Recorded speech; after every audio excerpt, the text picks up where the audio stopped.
título que tiene el sermón que quiero compartir esta mañana es simplemente Jonás. ¿Y quién no ha oído hablar de Jonás? Aquel profeta que estuvo 3 días y 3 noches en el vientre de un gran pez. Aunque para algunos esta narración del Antiguo Testamento pierde seriedad cuando se hace mención a este enorme monstruo marino. Y es verdad que la fama de esta historia, en parte, se debe a que aparece en escena este gran pez. Pero curiosamente, en todo el relato solo se le menciona 2 veces.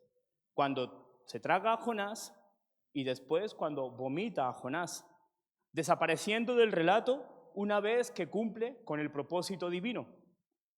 ¿Sabéis?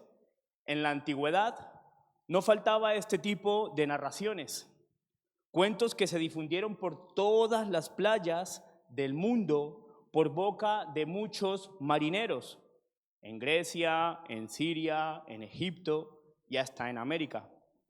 Y ciertamente se necesita mucho talento para revivir la riqueza y la hermosura de estas narraciones populares y leyendas religiosas que compartían poetas y narradores de la antigüedad. Aunque por otro lado, estos cuentos se fueron degradando poco a poco, hasta el nivel de reflejar una enseñanza corriente, vulgar y ordinaria del poder divino sobre la humanidad. Pero el libro de Jonás no indica que sea una mitología antigua, divulgada por marineros, puesto que traza un hilo de acontecimientos bien coordinados, describiéndonos un verdadero objetivo teológico en toda esta historia. Algunos estudiosos consideran que su posible autor fue un sabio hebreo de la corte real de Israel, que posiblemente oyó al propio Jonás contar esta historia cuando fue llamado por el rey Jeroboam II para que se defendiera por haber ido a predicar al pueblo enemigo. Y para los que no conocéis la historia, para los que no conocéis bien el relato, os lo voy a resumir. Pero os animo que cuando podáis lo leáis. Son 4 capítulos. Y Jonás fue un judío a quien un buen día Dios envió a predicar a Nínive, llevando un mensaje que contenía una amenaza, pero una amenaza mal disimulada. Y Jonás, que era muy listo, se dio cuenta y tomó dirección opuesta, intentando huir de la presencia y del mandato de Dios, embarcando hacia Tarsis. Algunos comentaristas consideran que Tarsis es una referencia al sur de España. Y estando en alta mar, una tempestad provocada por Dios puso al barco y su tripulación en peligro. Y los marineros, agitados y temerosos, clamaron cada uno a su Dios, mientras Jonás dormía en la bodega del barco. Pero los marineros descubrieron que Jonás era el culpable de la furia del mar y lo confrontaron. Este confesó que estaba huyendo de Dios y que el remedio para salir del peligro era arrojarlo al agua. Sin embargo, los marineros intentaron zafarse del asunto, ya que no querían ser responsables de acabar con una vida inocente, y con todas sus fuerzas quisieron tomar el control del barco, pero fue inútil.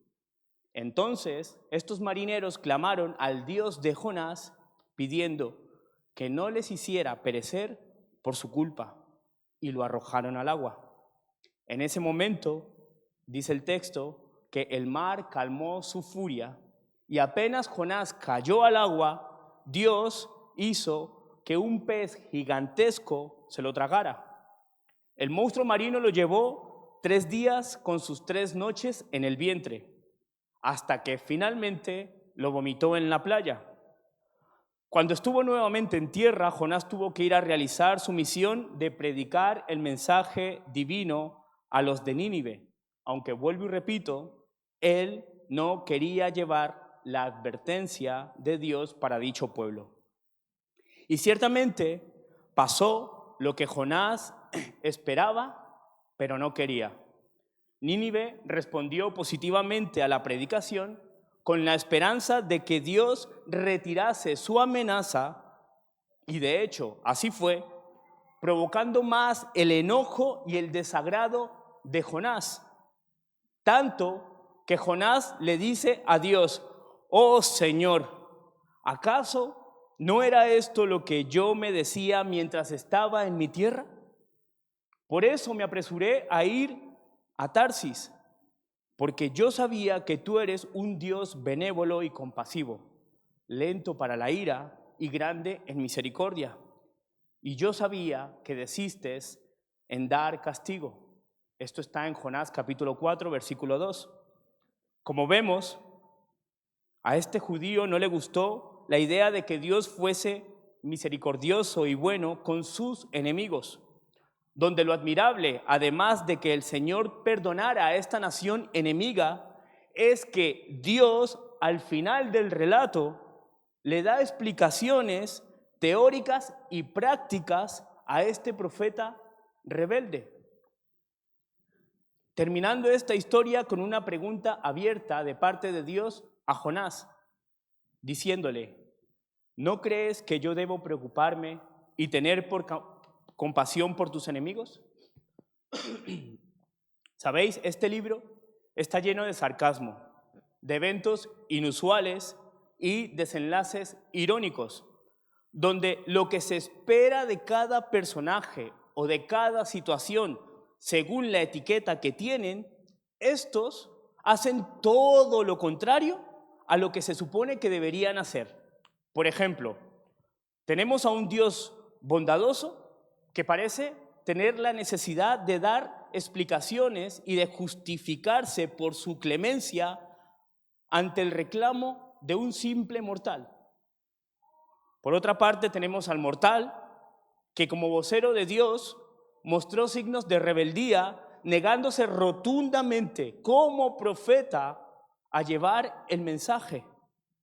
Esta historia comienza con la desobediencia de Jonás y acaba con una crítica de Jonás a Dios. Luego nos encontramos con unos marineros paganos e idólatras que muestran corazones sensibles y arrepentidos ante el Dios de Israel, pese a que cada uno tenía su propio Dios, al Dios de Israel, terminan haciendo votos de compromiso. Además, como sabemos, se menciona el famoso gran pez que se traga a Jonás, señalando su eminente muerte, donde resulta que después de 3 días en el vientre del animal y en la profundidad más oscura del mar, el pez lo vomita vivo, cuando debería estar muerto. Y no nos olvidemos de que el rey más poderoso y sanguinario del momento, el rey de Nínive, se muestra humilde y receptivo a la advertencia de Dios, pese a que era enemigo de Dios. Era enemigo del pueblo de Israel. Y no quiero dejar de mencionar otra curiosa ironía que aparece en este libro, que realmente hay muchas, pero es que Jonás, a diferencia de los profetas del Antiguo Testamento, que declararon y ejemplificaron con sus propias vidas extensos y amplios mensajes divinos, Jonás, con una sencilla y simple frase que es: dentro de 40 días Nínive será destruida, con esa sencilla frase es suficiente para que los hombres de esta ciudad creyeran en Dios, proclamaran ayuno y se vistieran de cilicio desde el menor hasta el mayor de ellos, dice el texto. ¿Pero qué quiere decir esto de vestirse de cilicio? Que se vistieron con ropas de tela áspera, hecha con pelo de cabra y en ocasiones también con alambre de púas, con el propósito de expresar arrepentimiento, luto, dolor, humillación y sumisión. Pero es que esto no se quedó ahí. Como ya he dicho, el libro nos dice que el rey más sanguinario y despiadado se levantó de su silla, se despojó de su ropa real y también se cubrió de cilicio y se sentó sobre ceniza, proclamando a toda Nínive que tanto el pueblo como los animales debían ayunar de agua y de alimento, clamando fuertemente a Dios, convirtiéndose cada uno de su mal camino, del hurto de sus manos, de las peleas y los malos tratos, para ver si así, en verdadero arrepentimiento, el Dios de Jonás apartaba de ellos el ardor de su ira y no los destruía. Como sabemos, Dios los perdonó. Y curioso, mostró amor no solamente por los humanos, sino que también por los animales.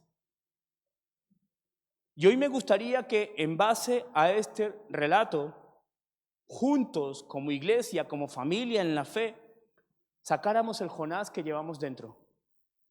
Que mientras desarrollo este sermón, pensemos en aquella o en aquellas personas que en el fondo nos cuesta perdonar. No sé, puede ser tu madre, tu padre, tu esposo, tu esposa, tu ex esposo, tu ex esposa, algún familiar cercano, algún amigo, alguna amiga, un jefe, no sé. Es más, puede ser alguien de la congregación, un hermano en la fe. A mí, por ejemplo, rápidamente me viene a la mente una persona. No diré su nombre, pero la miraré con disimulo. Pero hablando en serio, sé que muchas veces nos cuesta ofrecer perdón, porque nos sentimos dolidos, amargados, prefiriendo mostrar indiferencia ante la persona o las personas que nos dañaron. Pero a fin de cuentas, escúchame bien, por mucho dolor que tengas, no deja de ser orgullo. Y lo malo es que ese orgullo, escúchame bien, ese orgullo nos limita a ver y a experimentar la obra de Dios de una manera mucho más amplia en nosotros y a través de nosotros. La falta de perdón, iglesia, no nos deja avanzar.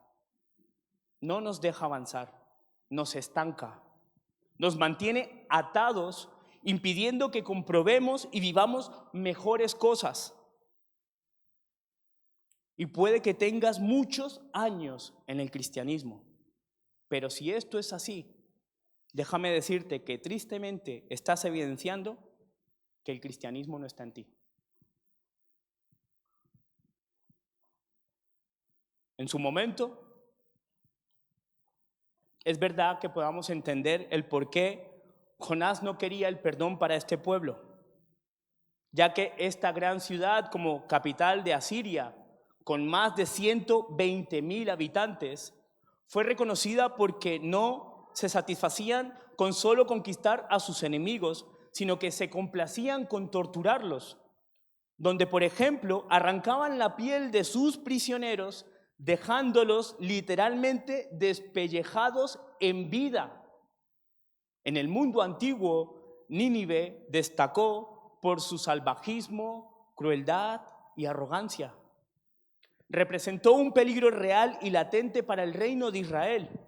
El profeta Nahum, por ejemplo, llamó a Nínive ciudad sanguinaria y traidora, repleta de rapiñas, insaciable de despojos, en la cual hay infinidad de heridos, multitud de muertos, muchedumbres de víctimas en cuyos cadáveres se tropieza, llena de fornicaciones y experta en hechizos.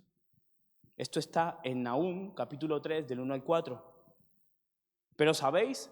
Aún así, con todo esto, Dios le preguntó a Jonás, ¿no crees que yo deba preocuparme y tener compasión por tus enemigos? Yo no sé qué tan cruel ha sido tu opresor, qué tanta amargura y daño ha causado en tu vida.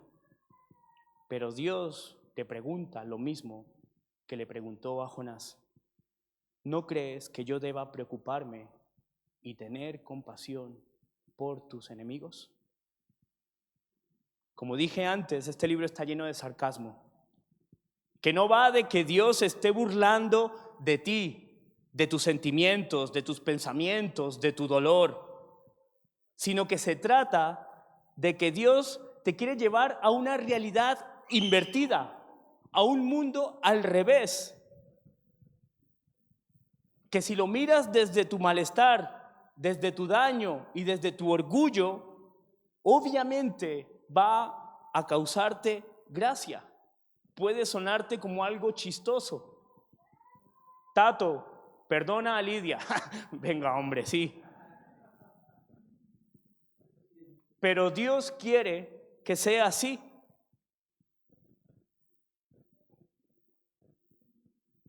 Se trata de que eso que Dios te pide y que no tiene ningún sentido para ti, visto desde los pensamientos de Dios que son bondadosos, Él quiere que experimentes la ironía de tener confianza en Él. Que compruebes la paz que sobrepasa tu razón, aunque tengas la razón del problema, del conflicto, pero que esto no debe ser un impedimento para que de forma, escúchame, de forma inmerecida, de forma contraria, brindes perdón. Porque desde el aparente humor de Dios, Él no deja de obrar de manera seria, firme y profunda sobre ti. ¿Lo estáis entendiendo? Dios quiere hacerte ver que Él vuelca el sentido de tu realidad para llevarte a una realidad superior. Que vuelvo y repito, aunque esta parezca un chiste sin sentido, Él no deja de enseñarte y de hacerte el bien que necesitas. El bien que Dios sabe que necesitas. Y me encanta porque en base a esto que estoy diciendo, Jesús de Nazaret tomó como referencia el relato de Jonás para echar en cara a los de su propia nación la falta de inteligencia, escúchame, la falta de inteligencia y confianza espiritual que tenían en Dios y de la manera en cómo Dios obra. Jesús en su momento dijo a los suyos: ustedes me piden como prueba una señal, pero son malos y no confían en Dios. Y la única prueba que les daré será la que le pasó a Jonás. Así como él fue señal para los habitantes de la ciudad de Nínive, así yo, el Hijo del Hombre, seré señal para la gente de este tiempo. ¿Qué quiere decir esto? En otras palabras, Jesús dijo que de la misma manera que el mensaje por boca de Jonás, la predicación a la despiadada Nínive, tuvo éxito en cuanto a gracia, perdón y salvación, el mensaje de Cristo, su mensaje de gracia, perdón y salvación, evidenciaría la benevolencia de Dios, no solo para Israel, sino para todas las naciones del mundo. Porque precisamente Jonás simboliza el llamado del cielo a ser un reino de sacerdotes que no marca fronteras.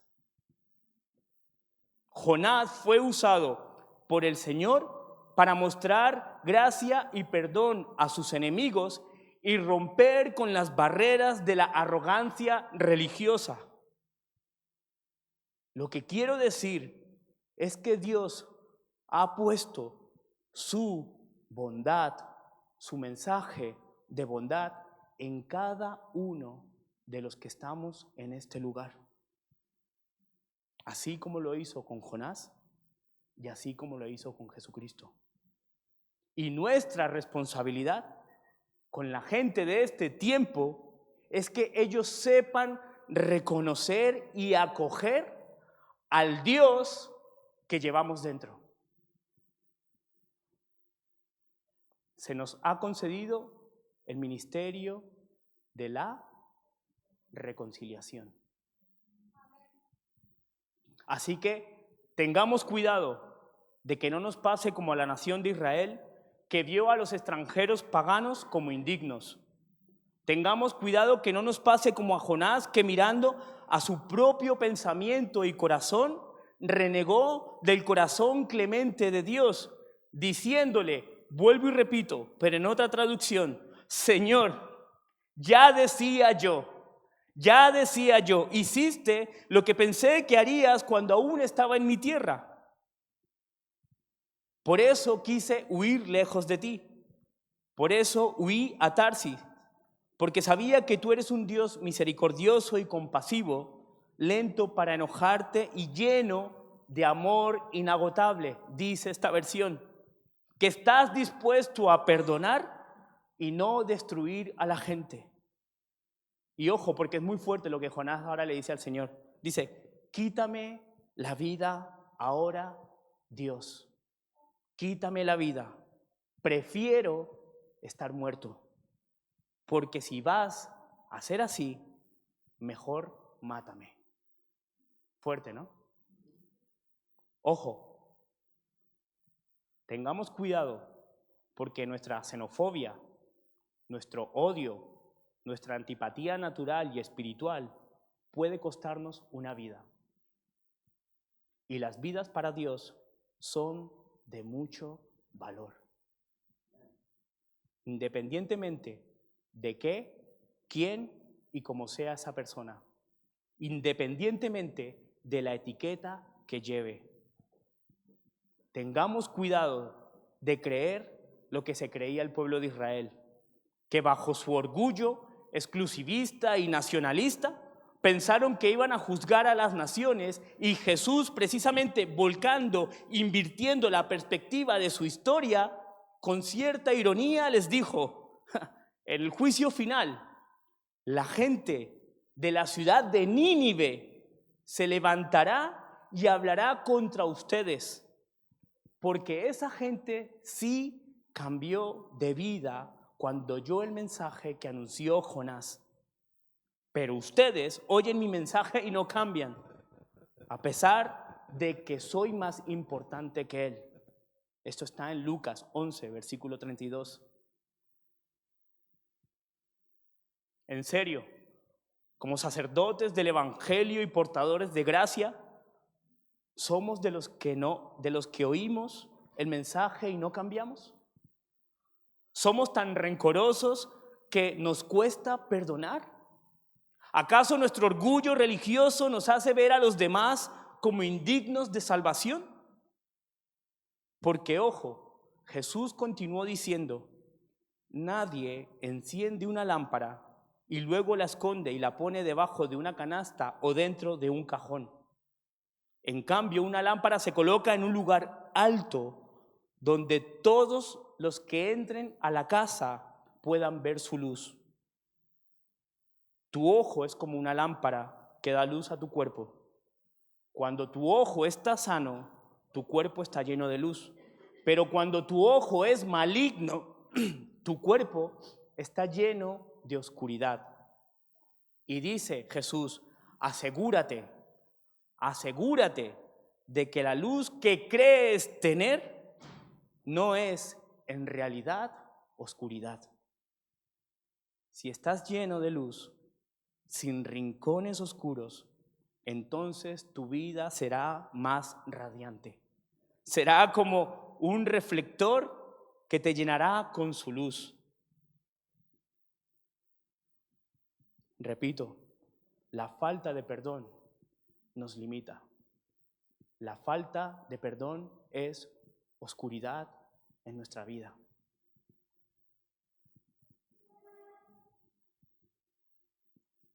Y así como Jonás hizo un reclamo a Dios, Jesús también se vio confrontado con los suyos, que le reclamaron de forma caprichosa una señal milagrosa.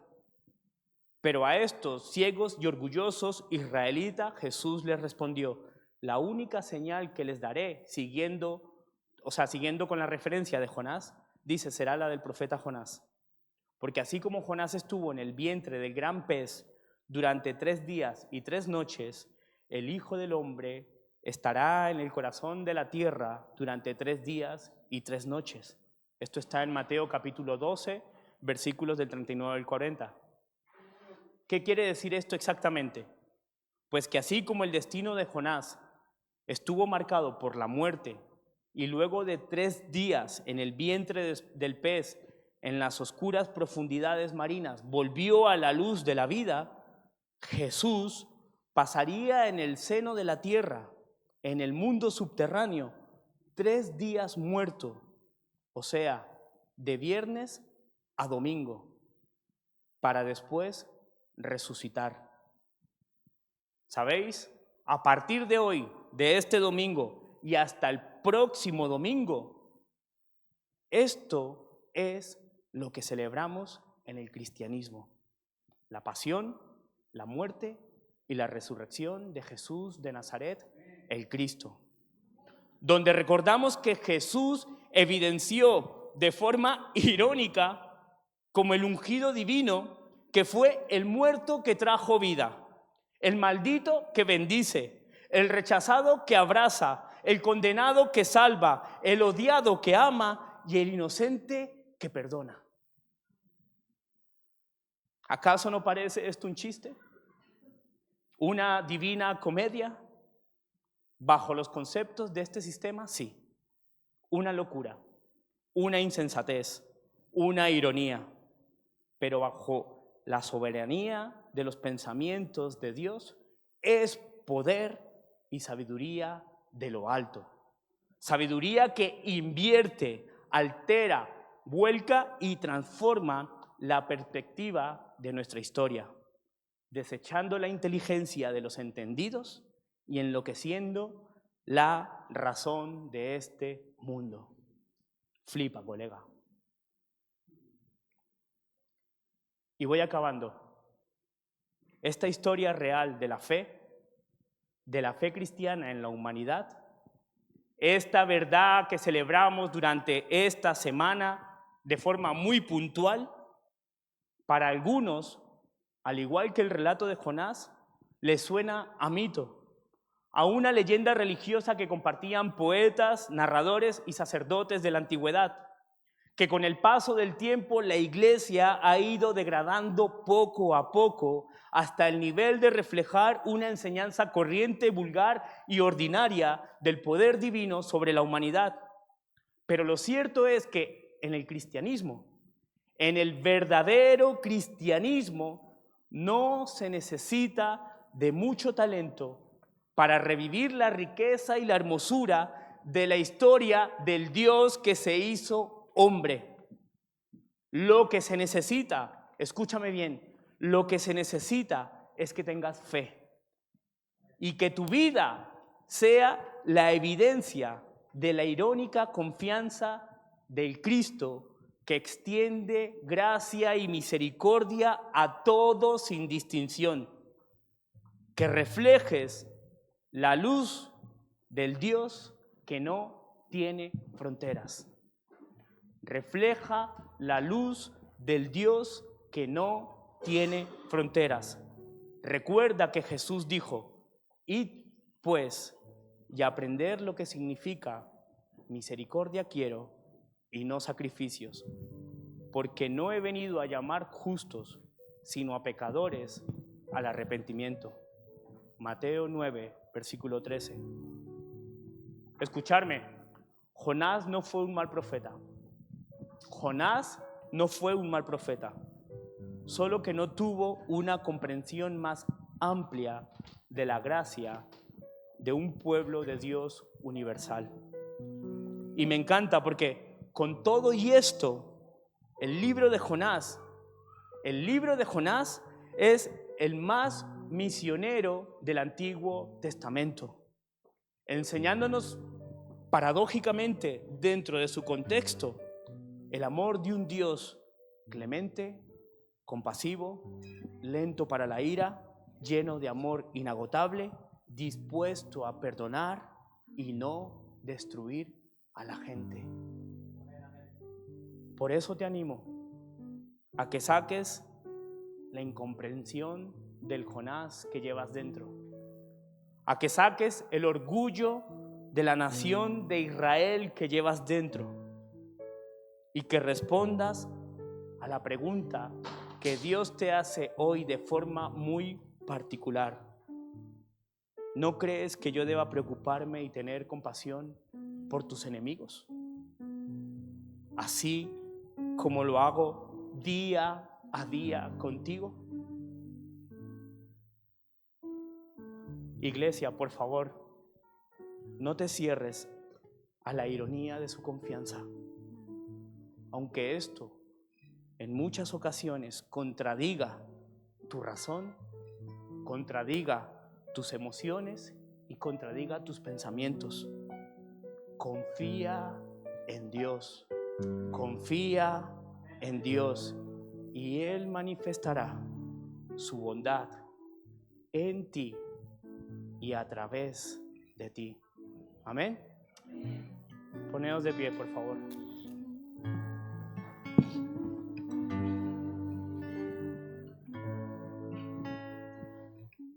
Señor Padre, esta semana conmemoramos de manera universal, puntual, Señor, que tú viniste, Padre, y cumpliste la señal del profeta Jonás, que estuviste muerto y bajaste a las profundidades, Señor, de la tierra, pero que después de 3 días resucitaste. Y, Señor, nos ofreciste perdón, nos amaste con amor inagotable, Señor, y hasta el día de hoy nos sigue dando de tu gracia infinita. Gracias, bendito Rey, por tu obra en cada uno de los que estamos aquí. Gracias por tu obra en mi vida. Y te pido, Dios, que todo aquello que hay en mi pensamiento, en mis emociones, en mi religiosidad, en cuanto a lo que yo tengo que proyectar como hijo tuyo, esa luz del cielo que alumbra mi vida, Señor, que lo quites. Quítalo, Señor. Alumbra todos los rincones de mi corazón, de mi mente. Y hazme, Señor, realmente manifestar y evidenciar el Dios clemente, el Dios compasivo, el Dios de gracia, el Dios de amor inagotable, el Dios que es lento para la ira, el Dios que no desecha a nadie, el Dios que aprecia y ama a cada una de las vidas de este mundo. Dame la capacidad, Señor, si no la tengo, para perdonar como tú me perdonaste y para brindar de tu gracia como tú lo haces conmigo día a día, como tú lo haces, Señor, con cada uno de los que estamos aquí. Gracias, bendito Rey. Gracias, bendito Padre. Gracias, Jesucristo, por tu obra. Gracias, Jesús, por tu amor. Gracias, Señor. Gracias.